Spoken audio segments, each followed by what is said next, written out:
కరీంనగర్లో ట్రాఫిక్ నిబంధనల ఉల్లంఘనలను అదుపు చేయడానికి ఇటీవల చేపట్టిన స్పెషల్ డ్రైవ్లో భారీగా సైలెన్సర్లను స్వాధీనం చేసుకున్నారు. కరీంనగర్ సిపి సుబ్బారాయుడు ఆధ్వర్యంలో సైలెన్సర్ రోడ్డు రోలర్తో ధ్వంసం చేశారు. పట్టణంలో విపరీతమైన శబ్ద కాలుష్యంతో పట్టణ ప్రజలు ఇబ్బందులు ఎదుర్కొంటున్నారని, ప్రశాంత కరీంనగర్ దిశగా ఈ స్పెషల్ డ్రైవ్లు చేపట్టామని సిపి తెలిపారు. అయితే ఆటోమొబైల్ షాపు నిర్వహణకు కేవలం కంపెనీ సూచించిన సైలెన్సర్లు మాత్రమే విక్రయించాలని సూచించారు.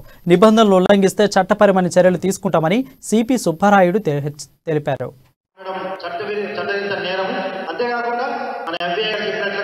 రవాణా చట్టానికి లోబడి ఎంపీయాక్ట్కు లోబడి ఎవరైతే వెహికల్ కంపెనీ నుండి ఏ విధమైన డెసిబుల్ సౌండ్ వస్తుందో ఆ డెసిబుల్ సౌండ్ కు సంబంధించిన కాకుండా వీళ్ళు కొత్తగా ఏవైతే బిగిస్తారో ఆ బిగించడము నేరమే, వాటిని వాడము నేరమే. కాబట్టి మీ అందరికీ ఇది అడ్వైజ్ అనుకుంటారా, వార్నింగ్ అనుకుంటారా, మీ ఇష్టం. కానీ రాబోయే రోజుల్లో ఈరోజు మీ అందరినీ పిలిచి ఇక్కడ మాట్లాడడానికి ప్రధాన కారణం మీ అందరూ కూడా ఎవరు కూడా ఈ సౌండ్ పొల్యూషన్ చేసి సైలెన్సర్లు బిగించవద్దని మీకు అడ్వైజ్ చేస్తున్నాము. సో ఈ రోజు తర్వాత ఎవరైతే బిగిస్తారో అది ఎక్కడ బిగించారో అనేది కూడా తెలుసుకోవడం జరుగుతుంది. వారి మీద కూడా చట్టరీత్యా ఎంపీ యాక్ట్ చట్టరీత్యా తగిన చర్యలు తీసుకోవడం జరుగుతుంది. ఇదే మీకు అడ్వైజ్ అనుకోండి, చివరి అడ్వైజ్ అనుకోండి, అందరికి చివరి అడ్వైజ్ అనుకోండి. మీ అందరూ కూడా కరీంనగర్ లో మంచి ఇటువంటి సౌండ్